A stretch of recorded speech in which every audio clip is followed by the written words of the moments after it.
As much as I love my sisters, it's game time. It's about to go down. I hope you're ready to tell all, because it's no holds barred as we get to the end of a season, and this episode truly shocked me.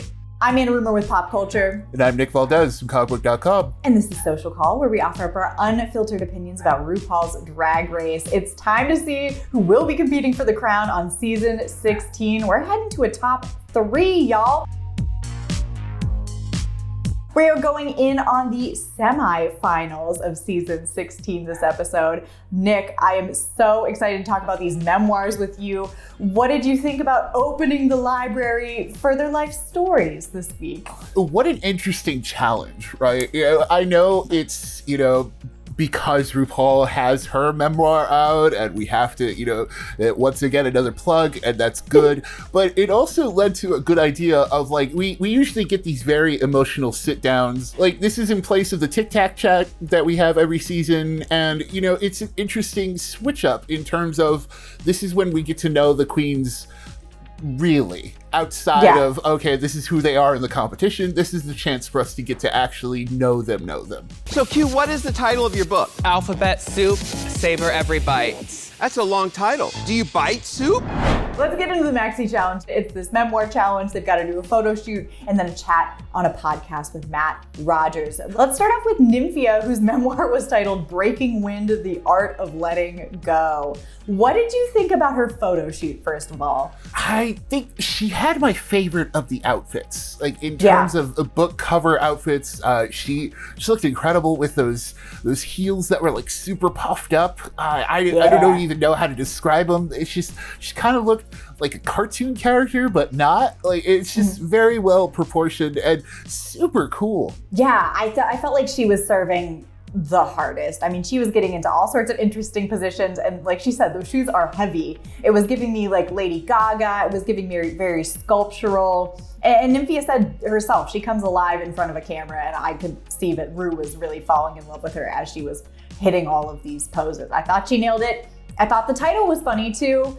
And I know that she got a little ish from some of the contestants who were like, oh, that's not a good one. I thought it was the best one. Or the second best one. Yes. No, to me, honestly, it is the best one. Because it's both her brand. She's been making these jokes throughout the entire season about breaking wind and farting and Nymphia wind. And this is... It works as a brand, but also just a simple title. This is the simplest title, and simplest is best in these situations. You don't want people reading an encyclopedia before they even read your book, So it's to me, it worked out, and ultimately it worked with the rest of her theme, in terms of what story she decided to tell and what we got to know of her as a person, and it just all worked together the best with her. Yeah, what did you think about her kind of unveiling a little bit more, getting into her own history of self-doubt and basing her own beauty on Western beauty standards and her insecurities there? Because I thought that was a really interesting conversation. It feels great to know Nymphia on this level because she really hasn't been that open. She's been kind of guarded, and she's kind of wacky in terms of the edit she's gotten over the season, but we forget that she is a real person. It wasn't until last week that we all found out that no, she wasn't really strategizing when she said she was struggling with things. She really was in her head struggling with things and just saying it. It's interesting to see all of that kind of go by the wayside and let go as it tie into the rest of the book and get to know her on this more personal level. And honestly, it's the best time for it. Yes, super good time to open up and start being vulnerable if you haven't been before. Now, what did you think about Q's memoir, Alphabet Soup, Savor Every Bite? Ru hates the title right off the bat. I felt so bad. I don't know. Do all of these need the subtitle, right? Maybe Alphabet Soup would just work as a better book name, but I guess it's part of the memoir. I don't know. This is when I started feeling rough. I was like, oh no. Yeah, the title wasn't good. Also, when Ru tells you should change something, you should just change it. And she looked like a very very dowdy kind of loofah on her cover. I hated this outfit. It was the wrong color. Maybe it would have been better if it was a different color, but it was like too monochrome with her skin. It didn't work for me.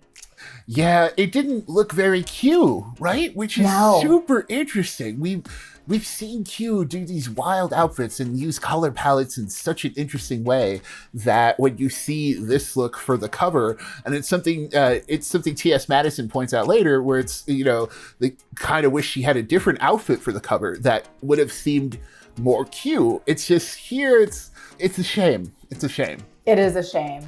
I thought she was pretty endearing during the podcast segment, though. I mean, it was good to know more about her growing up. She grew up with a low-income family and was kind of talking about that experience with Matt. But I also didn't feel like I got to, really know her much more. I don't know. It wasn't a bad interview, but it didn't really open any other doors for the way that I see 𝐿. And I don't know if that's a me problem or I don't know. What did you think about it? No, I totally agree. It still feels like she's guarded. And this is coming off of episodes where, we've learned about her being positive, and we've learned all these other struggles from her past, where it felt like she was more emotional about it. She was more open and more vulnerable. And here it sort of feels like a step back. We're learning less about her. I don't know if it's because of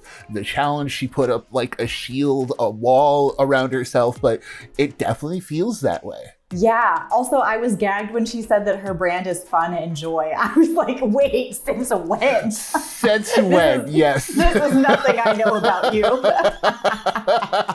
I did have a ton of fun and joy, though, watching Sapphira's photo shoot for Slewfoot Embracing All of Me. This was my favorite title just because I thought it was so clever to play into what Ru has been calling her all season. Ru loves when you channel back to her own joke. So I thought that was very, very funny. And I thought she slayed this photo shoot. It's super smart. With Sapphira, we all see Sapphira as talented as she is and as bright and as just, well put together she is.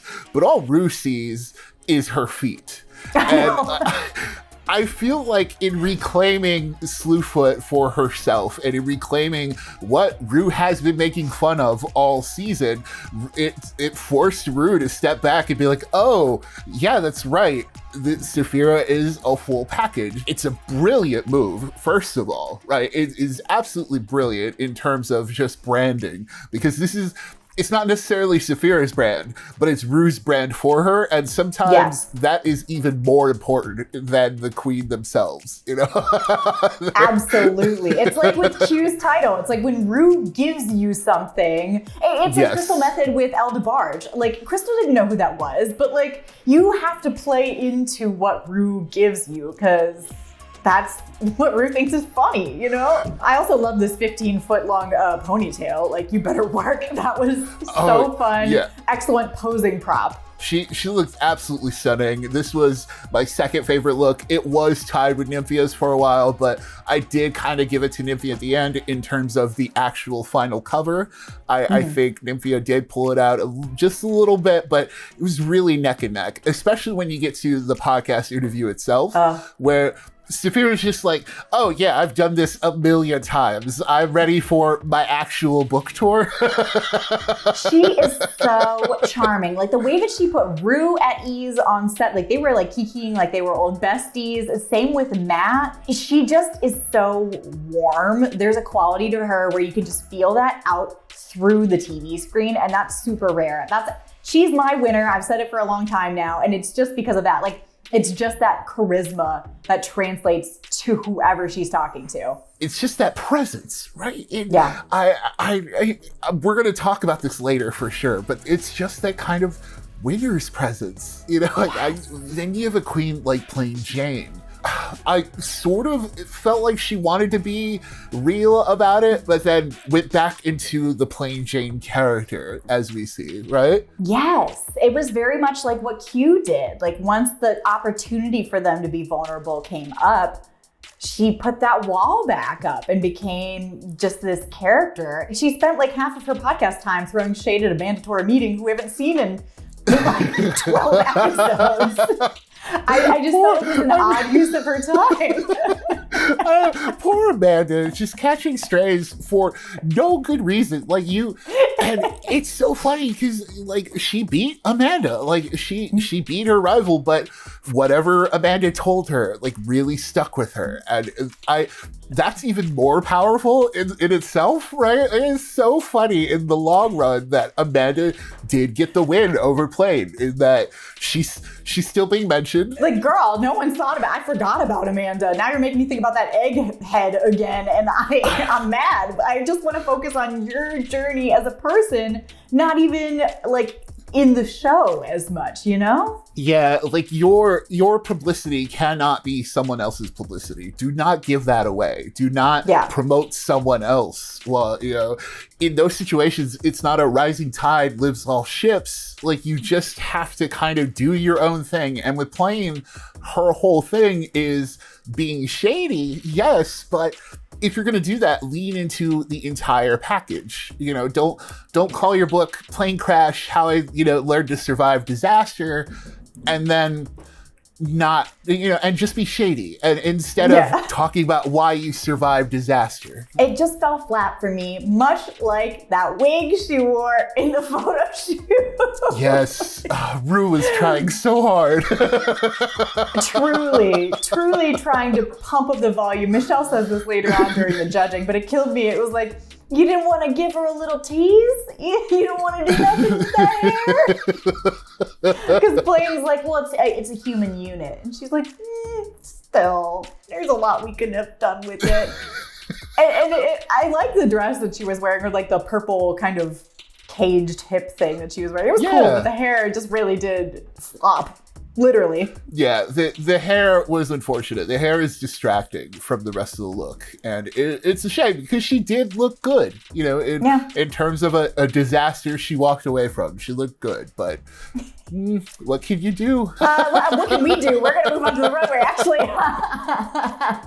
Let's talk about these runway looks. The category is Fandango. Q starts us off walking down the runway in this kind of like orange and red tutu look that I thought was pretty, but I wish the fan in the back had been flipped up because it felt like it was horizontal to the stage for some reason. I would have liked it to see as more of a collar, more so than whatever it turned out to be. My only thing is I do wish she kind of upped the ballerina factor from it, because it is a tutu and it is cute and it is well made. Q faces that problem of she's done so many fantastic things on this runway that when one isn't as fantastic at the others, you immediately take note of it. 1,000%. Also, she needs to get rid of all those doo-doo poodle wigs because I'm sick of seeing them. What do we think of Sapphira though? Because I loved this like very regal look with the fan reveal. I thought that was fun. So I wish the hair sculpture went outward instead of frontways. That's my only thing, is that it didn't really help with the ultimate illusion that we get at the end. She still looks great though. That's the thing. Yeah. She still looks incredible. I know it's a shame to say like I wish there were more drama when it's clearly so dramatic already. But it's drag. We can always ask for more drama. That's the point, right? I wish it were just more in my face about it. Like she was being too subdued and being too like too kind to me. Well, next down the runway is someone who did give it to us in a different way. We had Nymphia coming down in this Asian Marie Antoinette inspired look, is how she described it. And like Michelle, I don't ever need to see another Marie Antoinette inspired drag look ever again, but the details were insane. I mean, the fans on her nails, that was really cool. Yeah, it's the details that really sold this one, because I am also in the same boat. I'm good on Marie Antoinette. Ever since Raja did it, it was kind of like, this should have been it. Like, you should have packed it up and gone home. Everybody stopped doing it forever. This was it. Yes. And so seeing it again at this place in the competition, it was, not as impressive I was hoping it'd be. And my thing is, when you do those reveals of like the burning areas, I'm so tired of burning area reveals. Over it. Nymphia, it was great, and it had a very cartoony design. I did love that, but still, I've had plenty of these over the years, and I'm good. No one's doing a new take on it, you know? Yeah. It's always the same take. I get it. It was probably funny the first time I saw it, and ever since then, I'm like, well, we've already seen that before. I saw it done with the Cheeto before, you know? You can't get any more wacky than with the Cheeto. She did have fan nails, and I do love that as a detail. That's a very fun detail. My win for the runway, though, was Plain Jane. She walks down the runway in this champagne Grecian gown with this beautiful curly hair. It was right for me. This was a top 4 look. This was the look that I was waiting for. And, not to say any of the queens didn't look great, because of course they do. It's just, compared to top 4s from previous seasons, this didn't feel as grand as I was hoping. And Plain Jane, thankfully, brought that. She came out as a goddess, and she looked great. Clash of the Titans, whatever she was, Hercules, Xena, warrior princess adjacent. I'm all in. She looked incredible. This is my favorite Plain Jane look of the season. That hair was very small. It was a human unit, so they tend to be less, voluminous. You didn't want to tease her? Okay, so when we get to the judging, we've got Plain Jane and Q in the bottom with Nymphia winning. What did you think about that designation? That makes a lot of sense to me. Nymphia was the winner for me already, and so it was good to see her get that confirmation of a win, and it gets her 3 wins heading into the finale, which is wild. Now it's an even playing field, which makes for a really interesting finale, especially when we talk about this lip sync. All right, girl, you better shake them titties. Q versus Plain Jane, Better to Be Good to Me, iconic song. And Plain Jane immediately stole the spotlight, stripping down, bouncing around. Rue loves a breastplate bouncing around. She loves bouncing. Who doesn't? I honestly, Q was just giving too much. It felt like she didn't really, embrace the feeling of the song. It was giving desperate to me. Yeah, and it sucks because I totally get it. At this point, you're fighting you're literal tooth and nail to stay, and she tried, but Plain, it was once she started bouncing around, it was kind of a lock. Exactly. But needless to say, Plain gets the Shantae You Stay. And it's then that we get the absolute gag of the episode as we have Rue move over to Q. I was pretty convinced she was gonna also make it a double Shantae, have Q stay, we'd have a top 4. We haven't had a top 3 since season 13 or something like that. But after a very long pause, she tells Q, get out of here. Or just sashay away, but that's what she meant. I felt so bad. I was like, oh, Q deserved better than that. That's the thing. Q's been a good competitor too. Q also had 2 wins. Sure, we've had some issues with Q, but Q deserved better than the pause. I know. The immolation of Q is complete after this episode. Rue finally snapped her in half. It's over. It's done. A broken queen walking off that stage. And you know what? We've seen Rue do it before with queens that she doesn't really like, and we'll see her do it again. So brutal stuff. But top 3, I am very excited. This is a very even top 3, and they have 11 wins between all of them, which is absolutely wild. So dominant. Who do you think is going to be the winner for the season, or who's your winner, more like? I mean, as we've said, it is Sapphira. I think it's Sapphira's to lose in terms of, she hasn't been wasn't as dominant as Sasha Colby of last season, where we went in absolutely knowing Sasha would win.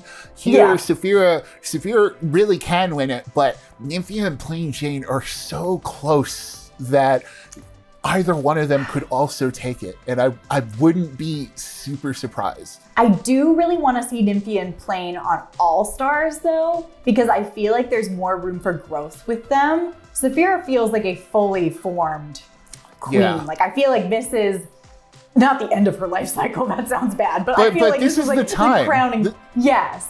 Sapphira's appeal is that I can't wait to see when she comes back as the reigning queen, right? Like that is, I cannot wait to see that look. So it's just a matter of getting there. And you know that we will be there with you during the finale. We are taking a break next week. They've got, instead of a reunion, they've got like a lip sync Lollapalooza for all of the returning queens, all of the queens who didn't make it to the finale. And we'll talk a little bit about that whenever we do the full finale recap. But we're gonna take a week off and then we will be back to crown a season 16 winner. So make sure you like and subscribe down below so you don't miss that. Drop a comment, who's your winner? And we'll see you next time. Until next time, thank you so much for watching. Have a good one.